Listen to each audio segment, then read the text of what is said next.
Salve e benvenuti alla Piana di Astrag. Io sono Jack Sunlight e in questo video della lore dei Gormiti parleremo della serie cartoon Il ritorno dei Signori della Natura, Tlönr in breve. Ma questo episodio sarà un po' diverso dagli scorsi episodi, infatti il video sarà strutturato in 3 parti, una sorta di lista di chi è sfuggito dalla bolla dimensionale, un riassunto molto approssimativo della serie di ciascun episodio e infine una sorta di timeline degli eventi più importanti di Gorm dalla fine di Final Evolution fino all'inizio di Tlönr.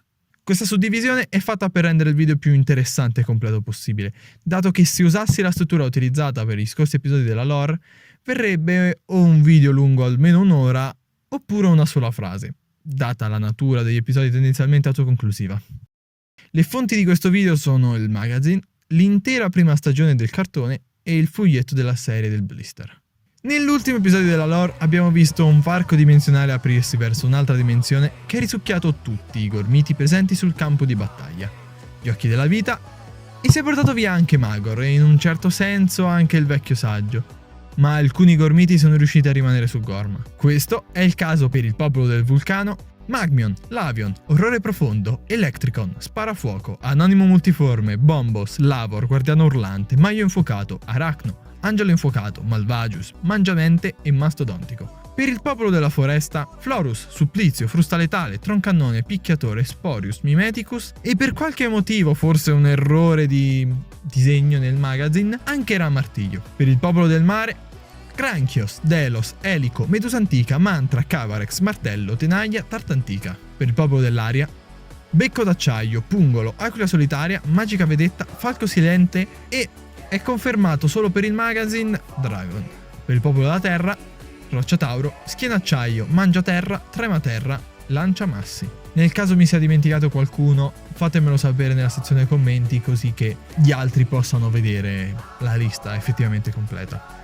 Non viene spiegato precisamente come molti di questi abbiano fatto a sfuggire al varco, ma le mie principali teorie sono 3. Con l'apertura della bolla sono fuggiti dalla pianura delle nebbie e quindi dal campo di battaglia. Questo è il caso di Magmion e Lavion secondo la versione della storia del foglietto. Durante lo scontro stavano facendo la guardia ai loro territori, oppure non erano ancora tornati su Gorm dagli eventi della serie Mythos, date le condizioni in cui versava l'isola al tempo. Questa in particolare è suggerita dal magazine.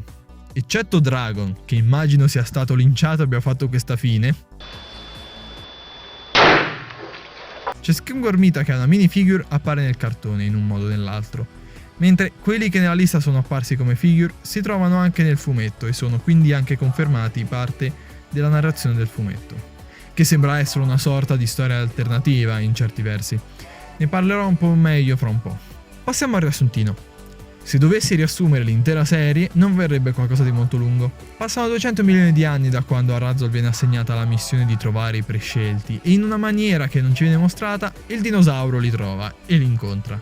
Questi sono Nicholas Tripp, signore della Terra, un grande nerd non solo di libri, ma anche di tutto ciò che riguarda l'isola di Gorm. Toby Tripp, signore del mare e il fratello più grande di Nick. Classico ragazzino scherzoso, impulsivo e anche un po' stupido a volte. Lucas, signore della foresta e quindi per forza solito personaggio fissato con l'ambiente. Jessica, signore dell'aria e femmina. Così comprerò anche delle nuove scarpe! Quanto odio che riceverò da sta battuta. Il dinosauro spiega loro la situazione e li convince ad aiutare. I ragazzi cominciano le loro avventure su Gorm, guadagnando pian piano la fiducia dei loro popoli. Incontrano i guardiani e scoprono l'isola di Gorm imparando sempre qualcosa di nuovo e utilizzando le loro peculiarità per aiutare Gorm e la Terra. Intanto, i gormiti del vulcano non sono in procinto di fermarsi. Ogni loro sconfitta non è definitiva, tranne che per Mangiamente, che ora è in uno stato comatoso rinchiuso in una gabbia nella fortezza della foresta. E anche loro imparano nuove cose sui nuovi signori della natura, i loro poteri e la loro provenienza, anche se per ora non ci fanno niente con questa informazione.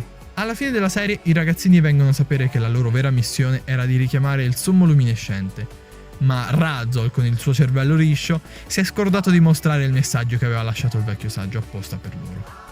Dopo un po' di peripezie, riescono a richiamarlo e a ristorare Gorm dalla solita situazione di crisi in cui riversa. Ma ora Magmion sa che è possibile richiamare Obscuro dalla bolla dimensionale, quindi l'equilibrio fra bene e male resta intoccato. Passiamo ai riassuntini dei singoli episodi in poche parole. Considerate che tipicamente la struttura di ciascun episodio è sempre la stessa, con alcune sporadiche variazioni. A Venture City, la città dove abitano i protagonisti, succede qualcosa di strano. Razzle avvisa Jessica, Lucas e i fratelli Tripp, che stanno sempre facendo qualcosa ma a volte vengono interrotti proprio da queste stranezze, e dice loro che è legato ad un evento di Gorm. I ragazzi vanno al Tempio degli Elementi, la grotta dove il vecchio saggio ha trovato l'uovo di Razzle, ora scantinato dalla casa di Tripp, dove viene spiegato circa cosa sta succedendo su Gorm. Viene scelto un Keeper che resta al tempio per gestire l'energia degli occhi della vita e aiutare gli altri con informazioni da libri con informazioni di Gorm scritte in essi. Gli altri eroi entrano nel portale e si trasformano nei signori della natura. Una volta capito chi è il gormita del vulcano di turno a far casino e che cosa vuole fare, lo sconfiggono e salvano la situazione, a volte usando insegnamenti riguardanti quello che stavano facendo sulla Terra prima di essere interrotti. Tornano sulla Terra e terminano quello che stavano facendo. Ridono. Dato che ciascun episodio tende a essere autoconclusivo e con la stessa struttura, mi è toccato fare questo per rendere più facile e breve l'esecuzione del video. L'ordine di episodi che userò sarà quello della distribuzione italiana, dato che mi era parso fosse abbastanza indifferente quale usassi, ma considererò le coppie di 2 episodi da 10 minuti come un episodio singolo da 20. Cominciamo! Nick entra in un sasso e asserisce dominanza sui gormiti del vulcano. Lavion viene liberato da una dimensione taschino e Lucas preferisce lasciarlo libero che diventare un vero e proprio albero. Sparafuoco schiavizza i signori della natura per un panino imbottito. Oh sì, piena di Astreg e armature fighissime! Maio Infuocato è riuscito a farsi esilare per la seconda volta. Edgy Toby è il più grande buco di trama della storia di Gorm, da dicembre in tutti i cinema. Episodio dedicato interamente ai guardiani o destrieri. Casa! Ma dov'è Phoenician? Belli i diamanti di sale nero, sono dei buoni power up, infatti... aspetta, cosa stavo dicendo? È così che si gestisce una battaglia fra colpi energetici. Cough cough, araldi di Gorm, cough cough. Fondamenti di botanica gormitica. Arma più potente di Gorm viene neutralizzata dalla fauna locale. Qui Nick non ha rischiato di importare il virus del raffreddore su Gorm? Gorm ha i detersivi per stoviglie, ma non dei fari antinebbia? Quando si dice che gli animali assomigliano ai loro padroni. No, davvero. Nella lore dei gormiti è canon che i dinosauri si sono estinti perché su Gorm è stato usato un incantesimo di invisibilità sui gormiti dell'aria. Io pensavo che fosse stato un meteorite a provocare la loro estinzione. Oh, Nick, questo è quello che loro vogliono farci credere. Bello il reticolo segreto, sembra un fast travel gormitico. E distrutto. Ah, qui c'è l'unica apparizione animata di Angelo Infuocato. Era questa, tutta l'apparizione. Hypnorana al contrario. Comunque è bello vedere i gormiti della foresta ancora sospettosi del popolo dell'aria, peccato che non è stata esplorata come cosa. Che bello sarebbe stato avere una figure di Malvagius. È anche un personaggio relativamente interessante. Wow, Lavion che non si comporta troppo da idiota. Il piano di Magmion è di usare l'abilità di Insecticus per rinchiudere tutti i gormiti dentro la sua camjar personale. Gormiti magnetici in poche parole. Metabolismo idrico. A parte le reference alle live sulla piattaforma viola. Battaglia fra kaiju. Classico episodio in stile adesso assorbirò la vostra energia. Oh no, troppa energia. Oh, ecco finalmente un avanzamento consistente di trama. Qui i signori vengono a sapere del sommo luminescente. E Lavion lancia una bambina. Il sommo torna su Gorm flexando fortissimo la potenza della luce. Ottimo finale di stagione. Ecco a voi Super Dracon. Già, c'è un episodio dopo quello che sembra il finale di stagione. E non è nemmeno un problema dell'ordine italiano, dato che qui appare Phoenician come personaggio già stabilito, quando nell'episodio precedente Jessica lo incontra per la prima volta. E quindi questi sono gli episodi della prima stagione in poche parole. Dal fumetto abbiamo soltanto 3 avventure: Schienacciaio e Rocciatauro che crepano male, Torg e Grandalbero che tornano su Gorm, Kaiju Bombos e i diamanti di sale nero.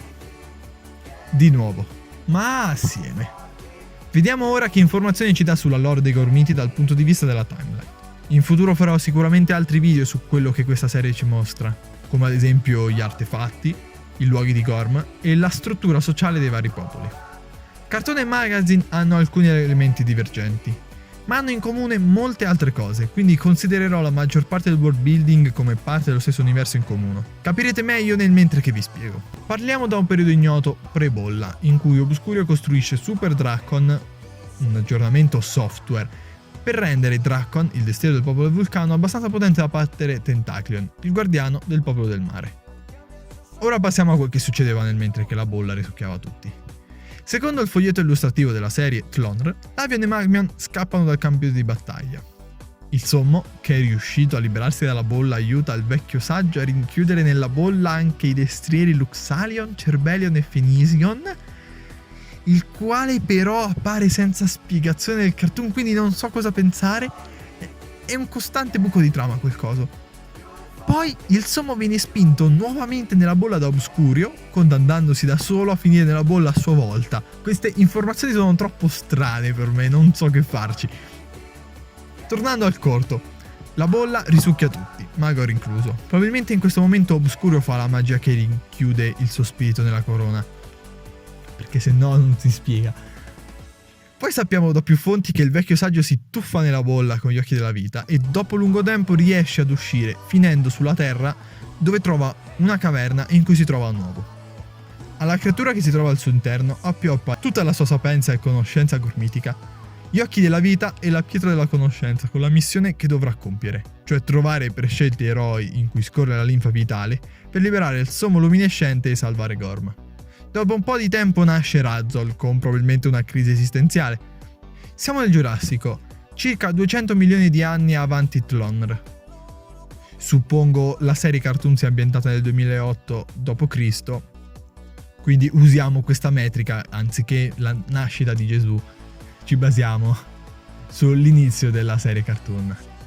Passano ere, a Gorm la natura si riprende e i Gormiti tornano nei loro territori. Vengono costruite le città dei Gormiti ed edifici come la fortezza della foresta e della roccia.